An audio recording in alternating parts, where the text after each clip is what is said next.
กับคอยโน่ถอยไปถอยไปถอยไปมาถอยไปเอาเรื่องน้ำบ้านคุยไงไปเลยไปขึ้นมาเลยออกค้างขอบอกให้หมวกมึงมึงมาจ่อปืนใส่กูงี้เหรอเห็นมวยตำรังเพลิงดักที่นี่เจตีจ่อปืนคือมันเต้าจ่อทำไมกูจ่อเหรอกูจ่อปืนใส่มึงเหรอบัดมาจ่อเหรอไปเทิมเต้าจะเอาเพลิงดักที่นี่เจตีกับมึงเลยไงดักนึงบังไงดูบังเฮ้ยตรงนี้กูเดินตลอดพูดมากฮะจังไปขึ้นดับเชือกบัดมือไอ้ทีสองถอดมันกันขึ้นมาถอดดำตีเลี้ยงขึ้นมาเลยเลี้ยงขึ้นมาเลยขึ้นมาเลี้ยงขึ้นมาครับจำแนวเลย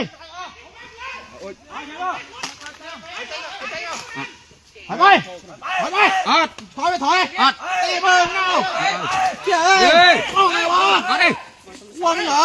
บังไปจึงทุบไปเชี่ยบังไปทีบเสาให้ล้มมันไว้ทำไมเอาเฮ้ยไปทีบล้มก็ได้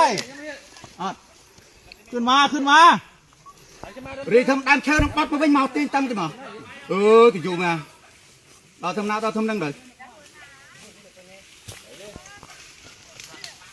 รู้ครับผู้กอง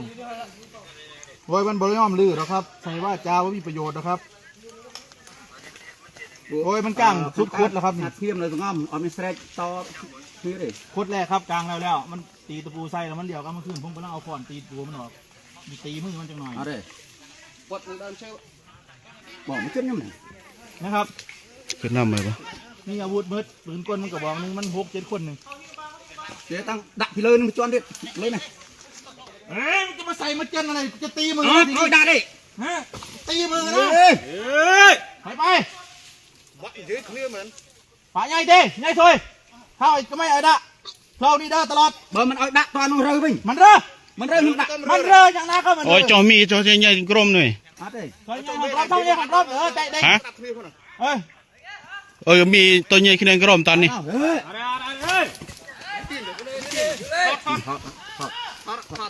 ทอดจังทอดอยากทอดอะไรมึงทอดไปไอ้ลวดน้ำเท่าเห็บหมานี่ตัดทิ้งนี่ขโมยเลือดมึงตัดนะโอ้ยดูประเทศไทยนี่เพื่อลวดน้ำเขาย่อยมึงดูโอ้เท่าหิ้งมอยนี่ลวดทอมตัวกระดักตีนเอาให้ในตาในอัดมิดเข้าไปหอนอะไรบ้างดาวดำมันสวยเว้ยตีเอาสมองเขา